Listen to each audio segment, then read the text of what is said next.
Pemerintah telah mengeluarkan kebijakan yang memperbolehkan masyarakat usia di bawah 45 tahun untuk kembali menjalankan aktivitasnya. Hal itu salah satunya untuk menjaga stabilitas ekonomi masyarakat. Sebelumnya, semua orang tanpa memandang kelas usia diminta untuk tetap tinggal di rumah demi memotong rantai persebaran virus corona penyebab COVID-19. Apa saja protokol kesehatan COVID-19 yang harus ditaati masyarakat? Berikut ini rincian berdasarkan informasi yang dimiliki oleh Kementerian Kesehatan dan gugus tugas percepatan penanganan COVID-19. Jaga kebersihan tangan. Bersihkan tangan dengan cairan pencuci tangan atau hand sanitizer apabila permukaan tangan tidak terlihat kotor. Namun, apabila tangan kotor, maka bersihkanlah menggunakan sabun dan air mengalir.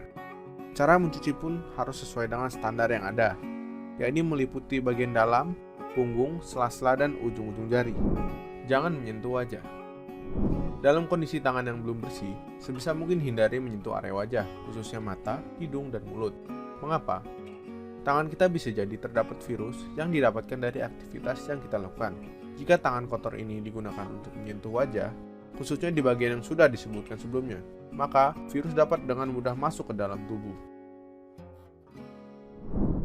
Terapkan etika batuk dan bersin. Ketika batuk atau bersin, tubuh akan mengeluarkan virus dari dalam tubuh.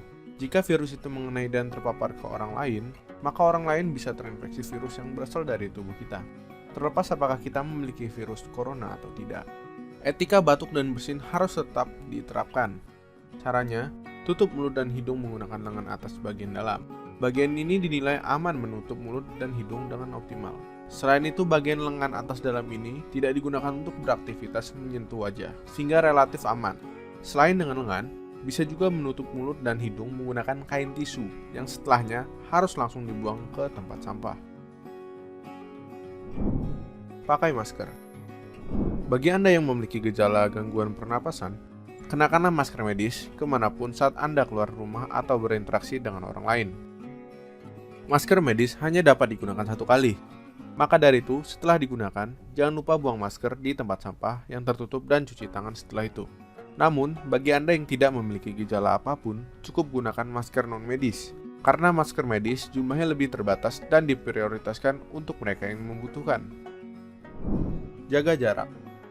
Untuk menghindari terjadi paparan virus dari orang ke orang lain, kita harus senantiasa menjaga jarak dengan orang lain minimal 1 meter.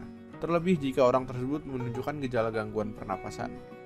Jaga jarak juga dikenal dengan istilah physical distancing. Kita dilarang untuk mendatangi kerumunan, meminimalisir kontak fisik dengan orang lain, dan tidak mengadakan acara yang mengundang banyak orang. Isolasi mandiri. Bagi Anda yang merasa tidak sehat, seperti mengalami demam, batuk, pilek, nyeri tenggorokan, atau sesak napas, diminta untuk secara sadar dan sukarela melakukan isolasi mandiri di dalam rumah. Tetap berada di dalam rumah dan tidak mendatangi tempat kerja, sekolah, atau tempat umum lainnya karena memiliki risiko infeksi COVID-19 dan menularkannya ke orang lain. Jaga kesehatan. Selama berada di dalam rumah atau berkegiatan di luar rumah, pastikan kesehatan fisik tetap terjaga dengan berjemur di sinar matahari pagi selama beberapa menit, mengonsumsi makanan bergizi, dan melakukan olahraga ringan. Istirahat yang cukup juga sangat dibutuhkan dalam upaya menjaga kesehatan selama masa pandemi ini. Sekian saya ucapkan terima kasih atas perhatiannya dan selalu jaga kesehatan agar terhindar dari virus corona.